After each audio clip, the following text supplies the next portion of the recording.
বন্ধুরা, শীত তো চলেই এসেছে, তাই আগের দিনের আমার বানানো মাটির সবজিগুলিকে আজকে রং করে নেব। প্রথমে সবুজ রঙের সবজিগুলিকে রং করে নিচ্ছি। প্রতিদিনের খাদ্য তালিকায় সবুজ শাকসবজি খাওয়া কিন্তু খুবই প্রয়োজন। এখানে সমস্ত ধরনের সবজি বানিয়ে দেখানো সম্ভব না হলেও আমি যেটুকু পেরেছি সেটুকু কিন্তু তোমাদের বানিয়ে দেখালাম।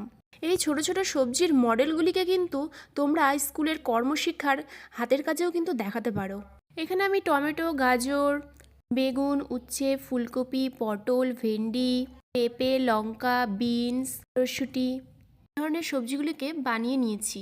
তোমরা তোমাদের বাড়িতে বাচ্চাদের জন্য কিন্তু এই ধরনের জিনিস বানিয়ে দিতে পারো।